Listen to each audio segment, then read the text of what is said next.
You ready to sand some more? Yeah, I'm ready for these things to be done. You guys, look. It is all plaster coated. Yeah, so this morning the two of us woke up and we had finished carving the stems last night and we needed to attach these. I was worried about them breaking off or being at least fragile, so what we did is we took some of the 1/2-inch steel bar that we have, or the rebar that we use to support our tombstones in the ground, and I just took a drill bit, drilled into the stem, and then drilled into the pumpkin, and then grate stuffed it together. And yeah, I'm actually pretty happy. It was pretty good, pretty strong. Supported it really well. Oh yeah, it's holding really nicely. Yeah. And then this plaster coat. Yes. On there, we did a one coat over that with the plaster, and we did that because we do have a lot of plaster. Yes. And the thing is we've hard coated the foam several different ways. Like in the Western town with the tooth, we hard coated that one with a Styrofoam safe resin. On the yellow foam that Gina talked about that we made the stems out of, this stuff actually doesn't melt when you paint it with aerosol paints. And you can hard coat that with like your actual fiberglass resins and stuff, and that's what we've used in the past for that. Our favorite hard coating that we like to use is the Smooth On product that we used on the power pole. That's really good stuff. You have to still put like 2 or 3 coats on, but it's expensive. Yeah, and that's why we chinsed out. So when we were doing the plaster coating, this casting plaster is what we make our skulls out of, and it's a 20-minute casting plaster, and then 20 minutes. On top of that, we were using, in this bag, it's a hydrocal, and it's a really hard plaster. And if you mix too much of that in there, it gets hard so fast. Yeah, and I was using this little grate to sift and bust up the little balls. Hey, that's the Hunter way. Yeah. We'll just blow that off and use that in the house once we need to turn on the vent. Sure. Just kidding. So right now, the reason why this is great, we're actually using the mortar mix, which is what we wanted to talk to you about next. So the thing about this plaster is, even though we have a lot of it, and it's not the best waterproof type of a setup. No. Now, here in California, we've never had an issue. Now, just so you guys know, the casting plaster would have been fine for us. In fact, we've actually used it on several props that we've had in the yard. This being one of them. Here is one of our little, what would you call this prop? I don't know, like a... Our little headhunter skull on a pole. There you go. Skull on a pole. And you can see, how old is this thing, Gina? 6 or 7 years. Yeah, and I mean, we've moved, 10 times in that time. But 3. It feels like it. But you can see, we sealed this, but and it's just plaster. Yeah, it's just plaster. It's held up all these years, so I mean, it can work. It's just about painting and sealing it. Here's one of the sealers that we use. We found this at Home Depot. I think it was like a special order thing, so if you guys don't see this in your Home Depot, you could always order it, have it shipped to the store for free, and then just pick it up. That's a good one. This one's actually our favorite sealer. We like using this stuff. We actually use this on all our furniture and stuff that we make also. So it's really nice. You can stain the furniture and then seal this afterwards. But it's water-based. It's real easy cleanup. But we usually paint and then we put this on, right? Right. Yeah. We? I mean you. I'm just kidding. I'm totally kidding. So we decided, you know what, we're gonna go ahead and hard coat with the tile mortar that we've used in the past. It's an expensive mortar out of all the mortars, but it works really good for hard coating tombstones. We've done it on, what else have we done it on? We did it on brick walls. Oh yeah, we did it on our sidewalk. Sidewalk. So because this plaster is 20-minute plaster, I mean, it actually starts getting thick and hard after like 4 minutes? Yeah. 4 or 5 minutes. 4 or 5 minutes. We were only able to like mix small batches, and the two of us were hurrying and you can see like all these chunks. I mean, that's just because we couldn't smear it fast enough. Yeah. So what we're doing is going back through here real quick and just taking down some of these edges. This stuff actually sands really well, and we're just getting rid of some of those bumps before we go back in with the tile mortar, which, by the way, flexbond, it's not a really cool haunter type of a name No, for it's not. mortar. So we were thinking like morbid mortar. And now that we've sanded, we just give it a little blow off.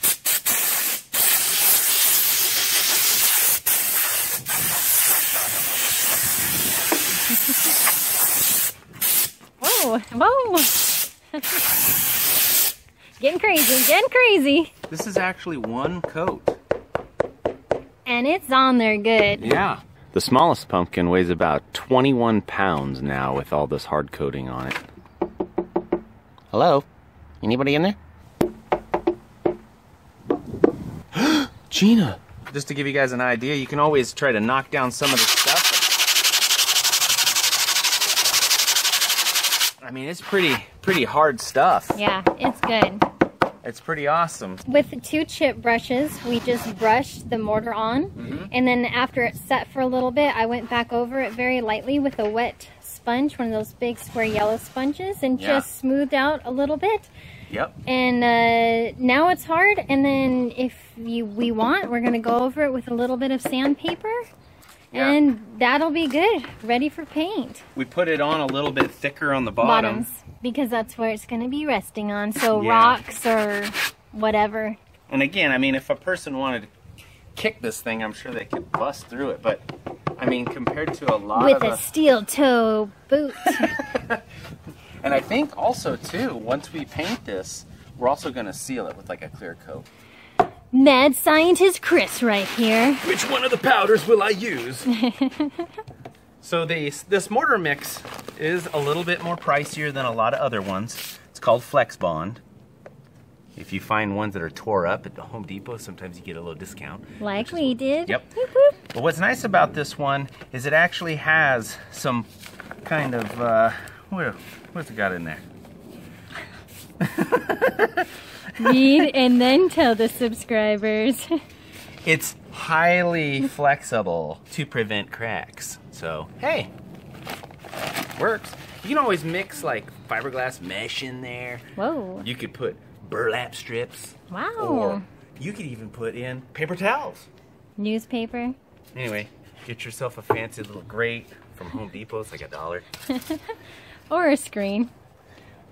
This is kind of make sure there's no chunks in there because Gina gets mad at me when there is. Remember when we did this at VT Ranch and at our Western Ghost Town? Totally. That was fun. I like doing that on the bricks, and we even did this on the cinema bricks a couple months ago. What's nice though is this stuff actually sticks to plywood pretty good too, you guys. Like it, surprisingly. Yeah. We actually cut a lot of bricks out of wood, plywood, screwed them to the wall, and then Gina smeared this stuff over the plywood, and then she just took her finger and a tool and dug out all the little grout lines and stuff, and it looks legit. In fact, there's a couple areas where it cracked, and it looks like a real crack. Yeah, like it turned out really good. I like using this stuff. This stuff is good. So you can mix this by hand. The water. But we have a little bucket? drill. But yeah, I put a little water in there first. Otherwise, water. Yeah. And we've only been doing a little bit at a time, just so, because it actually does start to dry pretty fast. So that's about all I'll do for now. Couple cups, a little more water. Yep. Put a little more water in there. I just kind of go by a look thing. If you use hot water, it also activates this stuff to get thicker and harder really faster. Another thing that Gina and I realized too is if you use the water that you've been using to rinse off like your brushes and washing out the buckets and stuff, that actually helps this stuff get thicker and harder faster as well. Which is what you don't want. Well, sometimes you do. You do? Yeah, if you're in a hurry. I see this is going to be way too watery.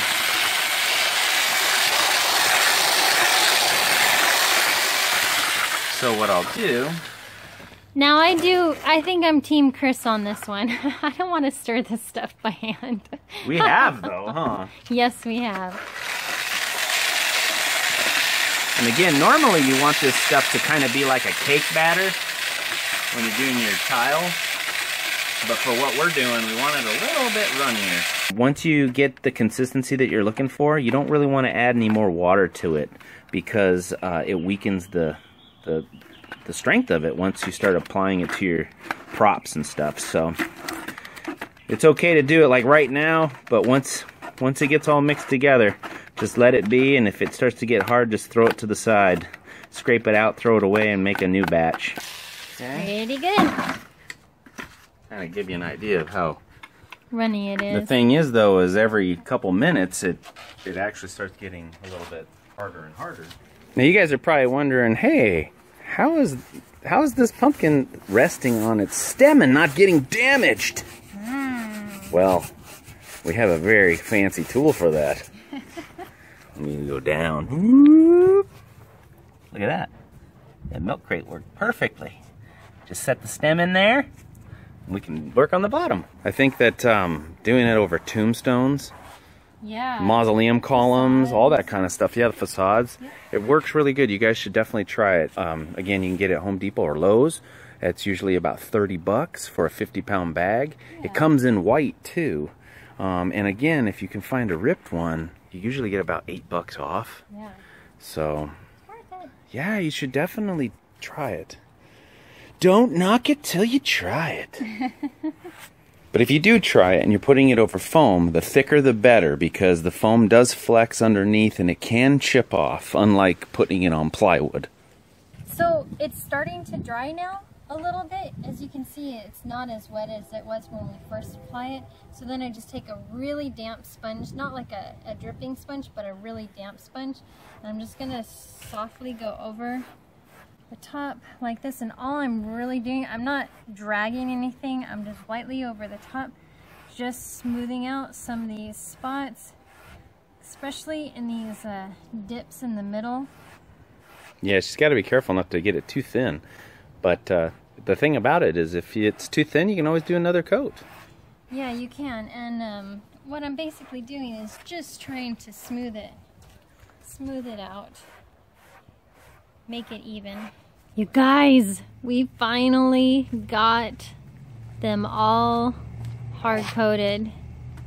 Oh my gosh. That took us so long. I don't think we realized how many like square feet it was gonna be. Do you know what though? We didn't even use a whole bag. No, we didn't. So just to give you guys an idea, not even almost a whole bag did this. 50 pound. 50-pound bag. Yeah. I'm gonna have to put about 50 gallons of lotion on our hands. Oh my gosh. They're so dry, you guys. Our hands are just like, oh. I'm gonna need some ultra moisturizing something on there. Oh, it's gonna take a while. Maybe I'll give you some gloves, and I'll have some gloves, and we'll put the gloves on our hands. Well, you put the lotion on first, and then you put the gloves on. I don't know. Does anyone know what I'm talking about? Gina, you're so weird. He puts the lotion in the basket. No, puts the lotion in the basket. There you go, guys. 5 little pumpkins sitting in the yard. Gina's gonna get to paint them now. Ooh, and that's gonna be another long, excruciating process. But you guys, I couldn't be more happy with how they turned out so far. They're beautiful. They're beautiful. All right, on to painting. Night, guys. Good night. I almost forgot. It's trash day tomorrow. Bummer.